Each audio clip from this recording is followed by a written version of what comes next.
नमस्कार मेरे भारतवासियों, मेरे प्यारे व्यूअर्स, मेरे प्यारे सब्सक्राइबर्स। आज 26 जनवरी को बहुत हर्षोल्लास के साथ मनाइए, अपने बच्चों के साथ, अपने माता पिता के साथ। आपको बहुत बहुत शुभकामनाएं।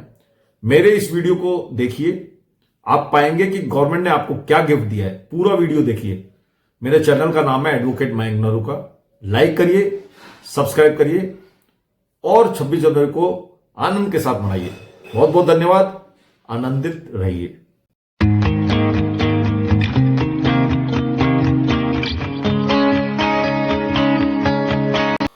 तो प्यारे व्यूअर्स, जो मैं बात कर रहा था, आपको गिफ्ट क्या मिला है 26 जनवरी को, वो उसके बारे में बात कर लेते हैं। तो वो है फ्री ट्रेड एग्रीमेंट, जो भारत का यूरोपियन यूनियन के साथ जिसकी वार्ता चल रही है, जिसकी वार्ता समाप्त हो चुकी है और फाइनलाइज होने वाला है। ये है आपका 26 जनवरी का गिफ्ट।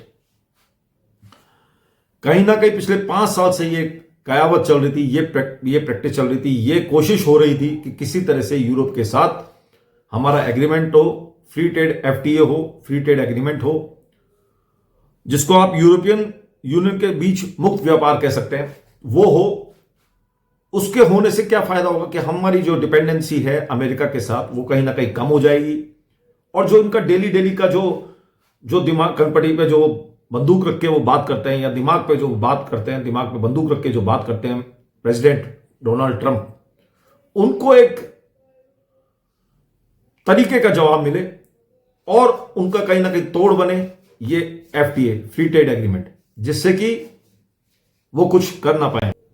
अब चूंकि एक बात 5 साल से चल रही है, यानी कि हाफ डिकेड से चल रही है, तो उसके लिए किसी तरह से वार्तालाप का संपन्न होना, खत्म होना बहुत जरूरी था। और वो खत्म हुई वार्तालाप कल, और उसको फाइनलाइज कर दिया गया है और उस संधि को क्लोज कर दिया गया है। क्लोज इसलिए कर दिया गया है, उसके लिए 2 लोग आए थे। एक तो यूरोपियन काउंसिल के प्रेसिडेंट है एंटोनियो कोस्टा, महिला हैं, वो आई थी। और दूसरे जो यूरोपियन कमीशन प्रेसिडेंट हैं, यूर्सुले वॉन डेर लेयर, ये 2 लोग आए थे। अब ये दोनों कौन है? ये हैं चीफ गेस्ट। आप समझ सकते हैं कि हम लोग जब भी कोई बड़ा समझौता होता है या किसी बड़े कंट्री को हम सम्मान देना चाहते हैं, या किसी बड़े देश को या संस्था को या ऑर्गेनाइजेशन को सम्मान देते हैं, तो उसको चीफ गेस्ट के रूप में बुलाया जाता है 26 जनवरी को या 15 अगस्त को। तो 26 जनवरी को यूरोपियन काउंसिल के प्रेसिडेंट को बुलाया गया और यूरोपियन कमीशन प्रेसिडेंट को बुलाया गया। एक महिला, एक पुरुष है, दोनों को सम्मान, हम लोगों ने रेस्पेक्ट दिया, सम्मान दिया और वार्ता को खत्म किया, फिनिश किया, फाइनलाइज किया। और अब एग्जीक्यूशन की बारी है। कहीं ना कहीं ट्रंप इस वार्तालाप को देख रहे होंगे और कहीं ना कहीं उनके मन में कहीं ना कहीं डर होगा, क्योंकि इस जो ग्रुप है यूरोपियन यूनियन में, उसमें कम से कम 25 से 26 देश आते हैं। इतने बड़े देश, इतने बड़े यूनियन के साथ अगर हमारा कोई समझौता हुआ, तो आप समझ सकते हैं कि ये बात कहां तक, दूर तलक तक जाएगी, जिसको हम शायरी की भाषा में कहते हैं, अगर कोई बात हुई तो दूर तलक तक जाएगी। तो इसी के साथ मैं आगे बताता हूं इसके फायदे क्या क्या हैं। अच्छा, जो यूरोपियन कमीशन प्रेसिडेंट जो हैं, ये फरवरी 2025 में भी आए थे। और अब ये 16वां जो समिट हो रहा है यूरोपियन यूनियन के साथ, उसमें इनको चीफ गेस्ट की तरह बुलाया मोदी जी ने। उन्होंने ये कॉन्फ्रेंस होस्ट करी और उन्होंने ही आतिथ्य स्वीकार किया, उन्होंने ही बुलाया इन दोनों लोगों को। इसमें जो डील होने वाली है, वो क्या क्या डील होगी, आप सोचिए। हमारे को क्या क्या चीजें की जरूरत है भारत को। सबसे महत्वपूर्ण है डिफेंस डील होने वाली है। आप जानते हैं हम बहुत सारी चीजें यूरोप से लेते हैं, वो चाहे अच्छे प्लेन्स हो, फाइटर जेट्स हो, या और कोई तकनीक सामान हो, चाहे जर्मनी हो, फ्रांस हो। और अब तो सारे कंट्रीज जुड़ जाएंगे, तो किसी भी कंट्री से हम जो वहां की सबसे बढ़िया डिफेंस डील हो सकती है वो कर सकते हैं। दूसरा है एग्रीकल्चर, खेती के बारे में। उसके बारे में बहुत सारा, हमारा कृषि प्रधान देश है, एग्रीकल्चरल इकोनॉमी है, एग्रीगेरियन इकोनॉमी जिसको बोला जाता है। तो उस इकोनॉमी में आपको बहुत सारे इक्विपमेंट्स की जरूरत है, आपको रिसर्च की जरूरत है, आपको बहुत सारे फार्मिंग टूल्स की जरूरत है, फार्मिंग टेक्नोलॉजी की जरूरत है, प्लांटेशन, बायोटेक्नोलॉजी, इन सब चीजों की जरूरत है, जिसके लिए यूरोप एक बहुत बढ़िया हमारे लिए एक फ्रेंड साबित होगा, पार्टनर साबित होगा। उसके अलावा हमारे जो सबसे महत्वपूर्ण चीज है वो है clean and green power, power technology जिसको कह सकते हैं। हमारे को सबसे ज्यादा ऐसी पावर की जरूरत है जो बिल्कुल क्लीन हो। आप जानते हैं ये पॉल्यूशन कितना ज्यादा है, बहुत ज्यादा दिन हम लोग कोल पे या पेट्रोलियम पे ज्यादा डिपेंडेंट नहीं हो सकते। ऑलरेडी हमारा एक बहुत बड़ा इंपोर्ट जो है वो पेट्रोलियम का होता है, जिसको हम कहीं ना कहीं मिनिमाइज करना जा रहे हैं। और पेट्रोल में हम लोगों ने काफी चीजें मिलाई भी हैं पिछले दिनों में, जिससे कि किसी तरह से हमारी खपत कम हो सके और हम लोग बाहर की इकोनॉमीज में डिपेंडेंट हो सके, मिडिल ईस्ट से जहां से पेट्रोल मंगाते हैं। और भी कई तरह के विकल्प हम लोगों ने इस दौरान ढूंढे हैं। तो अगर हम यूरोप से अगर फाइनेस्ट टेक्नोलॉजीज लेंगे, जिसमें आप आने वाले समय में एक प्राइवेट न्यूक्लियर पावर प्लांट्स भी लगेंगे, जिसमें भी कहीं ना कहीं यूरोप का साथ होगा, तो ये क्लीन और ग्रीन एनर्जी के अलावा हम लोग जो बात करेंगे वो है रिसर्च वर्क। आप जानते हैं भारत में रिसर्च में हम लोग बहुत पिछड़े हुए हैं, काफी कुछ रिसर्च की जरूरत है। हमारे बच्चे काफी पढ़े लिखे हैं, उन लोगों को भी वो लोग रिसर्च करेंगे अलॉन्ग विद जो साइंटिस्ट यूरोप से आएंगे या उनके इंस्टीट्यूट्स में काम करेंगे या उनकी रिसर्च को लेंगे, उनके साथ जॉइंट वेंचर्स करेंगे, तो हमारा कितना फायदा होगा।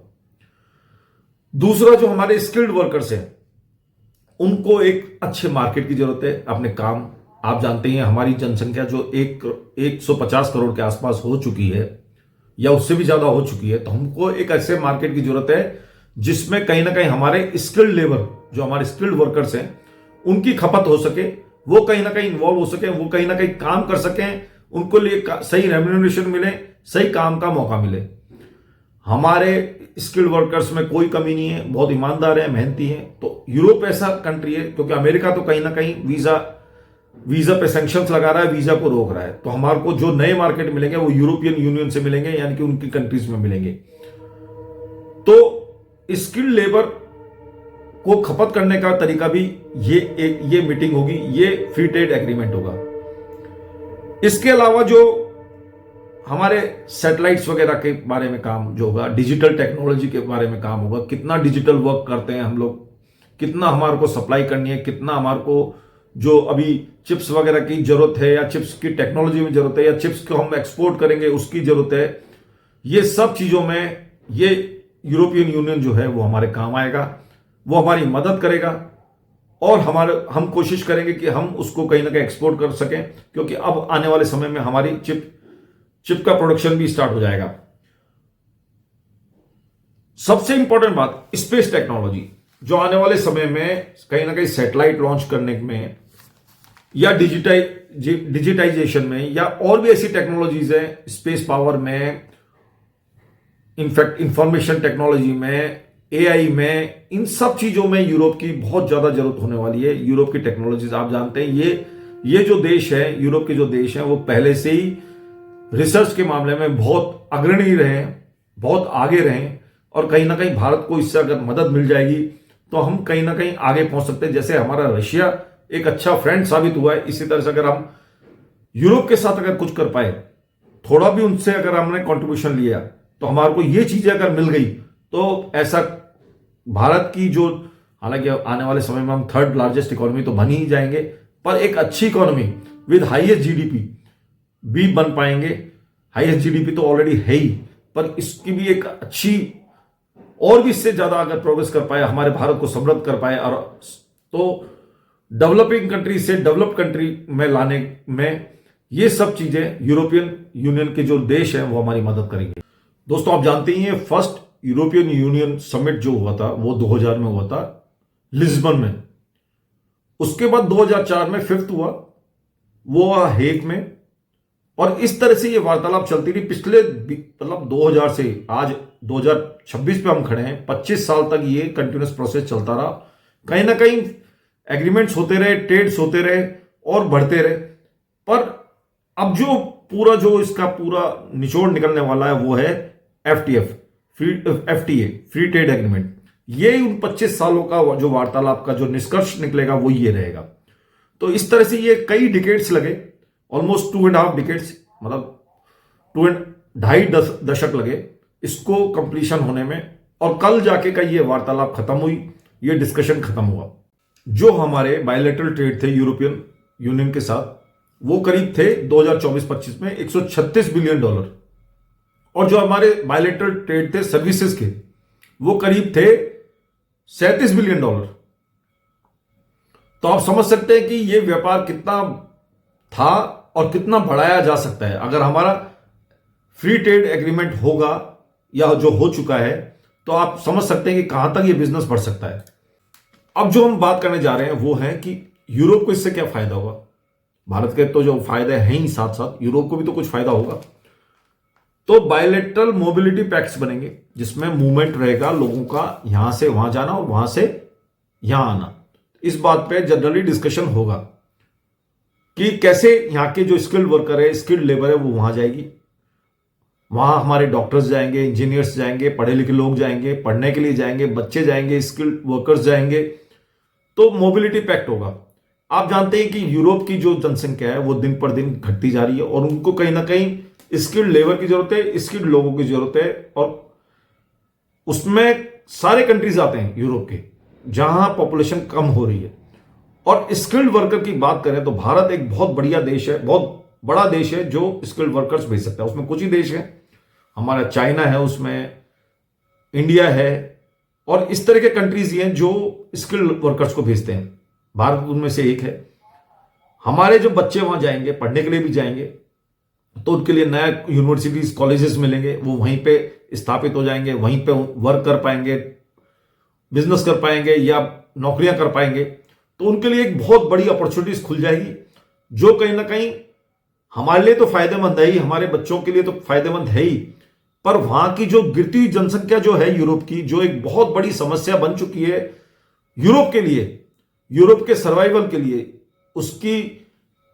उसको एक डेवलप कंट्री बनने के लिए, बने रहने के लिए इनफैक्ट बहुत बड़ी एक जनसंख्या की जरूरत है और स्किल्ड जनसंख्या की जरूरत है। बहुत सारे लोग चुपचाप आते हैं पर वो स्किल्ड लोग नहीं होते हैं, वो कामकाजी वर्किंग लोग नहीं होते हैं, वो आते हैं छुप छुपा के, और क्रिमिनल टाइप के लोग आते हैं, उनसे वो पहले ही परेशान है। उसको कहीं ना कहीं चाहिए स्किल्ड वर्कर्स। तो जो हमारे जो होगा भारत के साथ जो होगा वो मोबिलिटी पैक्ट होगा, यानी कि आने जाने का। देखिए आने वाले समय में कुछ बहुत सारी कंट्रीज ऐसी है जिसमें हमारा वीजा आराम से लग जाता है, या वीजा ऑन अराइवल होता है, पहुंचते ही वीजा लग जाता है। तो यूरोप के साथ जब ये ट्रेड एग्रीमेंट्स होंगे, जब ये बायलैटरल एग्रीमेंट्स होंगे, जब मोबिलिटी पैक्ट्स होंगे, तो आने वाले समय में देखना आप, आने वाले समय में क्या होगा कि जनसंख्या यहां से वहां ट्रांसफर कर पाएगी, वीजा ऑन अराइवल होगा, देशों में विश्वास बढ़ेगा। ये आने वाले समय में हमारे देश के लिए बहुत फायदेमंद होगा, हमारी जनसंख्या के लिए बहुत फायदेमंद होगा, हमारे पढ़े लिखे बच्चों के लिए बहुत फायदेमंद होगा। हमारा कहीं ना कहीं वहां से यूरोज में हमारा जो होगा वो पैसा आएगा, हमारे लिए फायदेमंद होगा। वो पैसा जो हमारा जो फॉरेन करेंसी आएगी वहां से, तो वो फायदेमंद होगा, हमारे बिजनेस को बढ़ाएगी, हमारी इकोनॉमी को बढ़ाएगी, इन्वेस्टमेंट्स बढ़ेंगे। हालांकि आज के समय में तो foreign FDIs, foreign direct investments हैं, या FIIs, फॉरेन इंस्टीट्यूशंस जो हैं, इन्वेस्टमेंट इंस्टीट्यूशंस, वो जा रहे हैं। पर कहीं ना कहीं अगर वहां से जब इन्वेस्टमेंट आएगा या हमारे लोगों का पैसा आएगा तो बहुत बढ़िया इकोनॉमी चलेगी, बहुत अच्छा इन्वेस्टमेंट होगा। तो हमारे भारत का डेवलपमेंट तो होना ही होना है, सबसे इंपॉर्टेंट बात यह है। अब इतने सारे यूरोपियन कंट्रीज में जब हमारे बच्चे जा रहे हैं, स्किल्ड वर्कर्स जा रहे हैं, तो उसमें से एक बहुत बढ़िया एग्जांपल है जर्मनी का। जर्मनी में कम से कम 2025 में 2.5 लाख लोग स्किल्ड वर्कर्स यहां से गए, जो IT के क्षेत्र में गए, इंजीनियरिंग के क्षेत्र में गए, STEM में भी गए। तो उनका जो कंट्रीब्यूशन रहेगा वो जर्मनी के लिए बहुत फायदेमंद रहेगा। आप जानते हैं जर्मनी में भी पॉपुलेशन घट रही है और उनको लोगों की जरूरत है। तो ये बहुत जीता जागता एक एग्जाम्पल है। इसके अलावा पढ़ने के लिए जर्मनी में बहुत अच्छा स्कोप है। आज तक हम अमेरिका को ही सोचते थे, पर जर्मनी एक अपने आप में बहुत बढ़िया पढ़ने के नाम से कंट्री निकला, जिसमें फ्री पढ़ाइयों को फ्री तवज्जो दी जाती है गवर्नमेंट की तरफ से, फ्री मतलब वहां पे कोई फीस वगैरह नहीं है बहुत, या फीस है तो बहुत माइनर फीस है बहुत, मतलब गवर्नमेंट अपनी रेस्पॉन्सिबिलिटी समझती है हायर एजुकेशन के लिए। 50,000 बच्चे हमारे 2025 में गए वहां पे पढ़ने के लिए, तो आप समझ सकते हैं कि कितना फायदा हो सकता है। यानी कि 3 लाख लोग भारत के जर्मनी में खप चुके हैं। तो 25-26 कंट्रीज हैं अभी हमारे पास, कितने लोग यहां से जा सकते हैं, करोड़ों लोग जा सकते हैं अगर सही तरह से स्किल्ड वर्कर्स होंगे। तो आप समझ सकते हैं कि हमारा आने वाला समय कितना फायदेमंद है अगर ये ट्रेड एग्रीमेंट बढ़िया तरीके से चला। तो अगर आप सिटीजनशिप की बात करें तो 9,31,607 लोग यूरोपियन यूनियन के 2024 तक सिटीजनशिप ले चुके थे, यानी कि उनकी कंट्रीज के सिटीजनशिप ले चुके थे। इतने सारे भारतीय वहां पे सेटल्ड हो गए, 9,31,000 समथिंग, या 9.5 लाख समझ सकते हैं मोटा मोटा। और करीब 16,000 समथिंग, 16,268 समथिंग लोग हैं जिन्होंने ब्लू कार्ड्स लिए। ब्लू कार्ड्स मिलते हैं यूरोप में, जो बहुत टैलेंटेड लोग होते हैं, बहुत हाईली स्किल्ड लोग होते हैं, हाईली एजुकेटेड लोग होते हैं, उनको ये कार्ड्स मिलते हैं, ब्लू कार्ड्स मिलते हैं। तो इतने लोग ले चुके हैं। 20.8% जो स्टूडेंट्स रहे उन्होंने स्कॉलरशिप ली वहां पे। स्कॉलरशिप का जो नाम है मुंडस एम्समस मुंडस, स्कॉलरशिप का नाम है। तो इस स्कॉलरशिप को उन्होंने लिया 20.8% लोगों ने, यानी कि स्कॉलरशिप भी कमाई बच्चों ने। तो आप समझ सकते हैं कि तीनों वर्गों में जो लोग आए तीनों का फायदा हुआ है, किसी का कोई नुकसान नहीं हुआ। कुछ लेके ही आ रहे हैं और कुछ फायदा ही करेंगे। अब जब ये लोग वहां सेटल्ड होंगे तो यहां वहां से पैसा भी भेजेंगे। तो इतने सारे डिस्कशन से आप समझ सकते हैं कि हम आने वाला समय हमारे लिए यूरोप खुल जाता है। आज से 40 साल पहले आप सोचिए भारत की क्या स्थिति थी। यूरोप की बात सुनते थे तो हमें फिल्मों की बात याद आती कि भाई ऐसी फिल्मों में जो देखते थे वो होता था। और आज हमारे लिए यूरोप ऐसे हो गया है जैसे कि हम एक स्टेट से दूसरी स्टेट जाते हैं या कहीं घूमने जाते हैं। तो भारतीयों की जो स्थिति है इकोनॉमिक तौर पे बढ़ती जा रही है, हमारा रेस्पेक्ट बढ़ता जा रहा है। हम लोग वहां जाएंगे तो ये फिगर्स ये शो करते हैं कि आने वाले समय में अगर ये ट्रेड एग्रीमेंट हुआ तो हमारे लिए कितना फायदेमंद है, हमारे स्टूडेंट्स के लिए कितना फायदेमंद। बहुत बहुत धन्यवाद। मैं चाहता हूं मेरे चैनल को लाइक करिए, सब्सक्राइब करिए। आपका फ्रेंड, आपका दोस्त, आपका मित्र एडवोकेट मयंक नरूका, मेरे चैनल को देखना ना भूलें। बहुत बहुत धन्यवाद। आपका दिन शुभ रहे।